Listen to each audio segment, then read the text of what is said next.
All right. So now we know how to draw things. We're tops. We're ready for the next step. So, like any good superhero, it's time to assemble! Looking at 1340, we've got several parts that we need to first make, and then we are going to assemble those parts together. So this video, I'm going to try and crank those guys out real quick so we can get going on the assembly. So, we're going to make a new part. It's going to be standard inches. Okay, part one, we're going to start with the collar. Collar's super easy.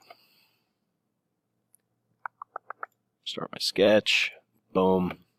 Circle. Let's see. The base diameter is 2.5 inches. Great. Extrude this out.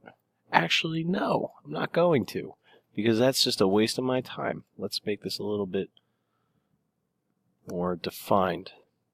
Here we go. Find the center point.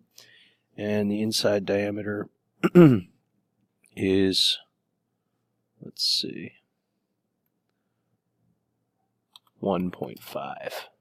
Great. Now I'm going to extrude this out for a total distance of, let's see, 2. Nope. 1.25. Okay.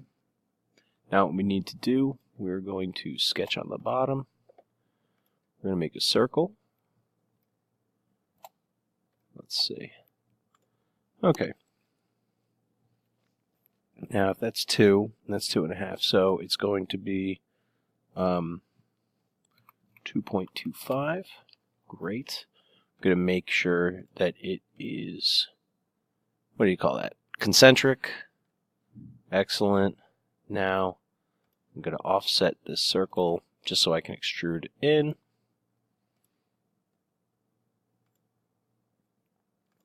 And I'm extruding in 0.25. Awesome. Getting there. Let's see. Missing one thing here.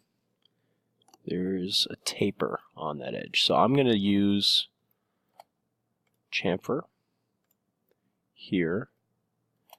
And,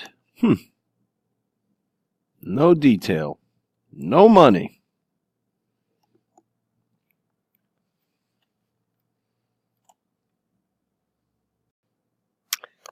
Bottom of the image says chamfers are 45 degrees times 1/16.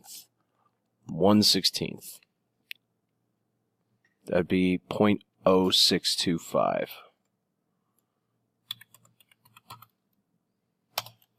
Okay. And now we do the same thing for this chamfer. It kept my dimensions. Done. I am now going to File, Save As, and what you want to do, I just am going to use my desktop. I'm going to make a new folder. I'm going to call this Assembly 1340. Go in here, and I call this one Collar.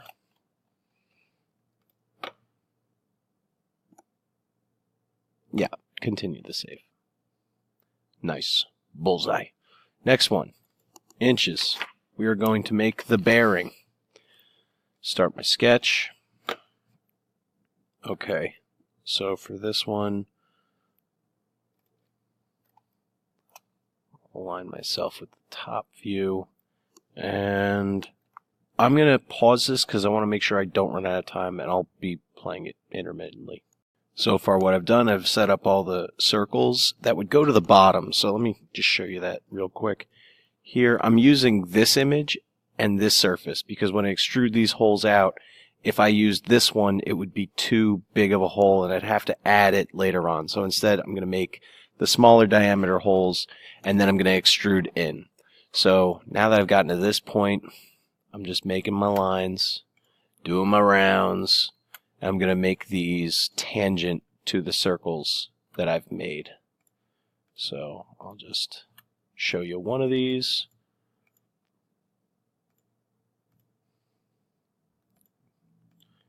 Actually, I'll show you the whole thing. Why not?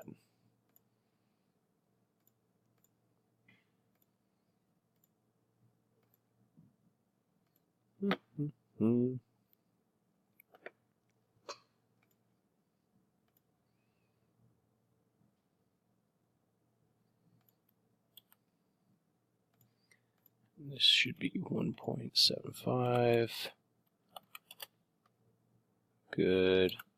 And I'm extending these lines. Good. Good. I gotta trim things up. Pause. Boom! Now it's all set for me to extrude it. And I'm gonna extrude this total distance of 2 inches.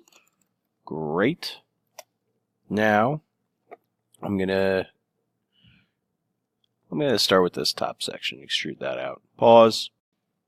Drew it up. Gonna extrude it in 1/4 of an inch. And it looks, yep, cool. That's in now. Pause. Now I'm going to extrude this other array of circles, and I'm going to extrude it. Looks like 2 minus a half, 1.5. Boom, we're getting there. Same idea. I'm using these shapes. Going to extrude it in for a distance of 1/8. Great. Fillet. I'm doing fillet on these. Let's see, edges, lots of edges. Boom and boom, with a fillet distance of 1/8, which is 0.125. Great. Looks like we're done. Looking good. Almost there. I have to put that last hole in there. Pause. So I made a sketch on that plane. I then moved it to this center line that I drew, and then I dimensioned the center of the circle to the bottom of this object. Finish the sketch. I'm always extrude this boy both ways. 502 inches. Beautiful. We are now ready to save this as bearing. In that same folder. Don't lose that. It's important. Next up, we have the base plate. This one looks like a cinch. So, I'm going to pause and just do it. Do it on your own.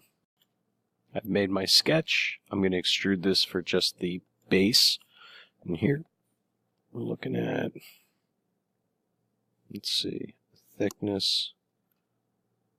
Let's see, 1/2 inch. On to the next phase. So I did the 2 little tail ends. I've drawn some circles. I'm going to extrude them all the way through. Let's go back to that 501. I'm going to cut. I'm going to go both ways. So boom, we're all set. And I just have to do fillets. Fillets are in 1/8 of an inch. And I'm ready to save. Save it as base plate. Next up, let's go to the screw. Okay. So we're going to use the revolve feature here, and I'm going to stick around because I'm not sure how much experience you have with it. So, what do? I'm going to make it, let's see, we're going to make it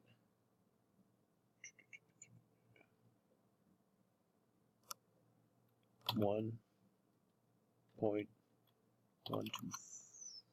Let's see.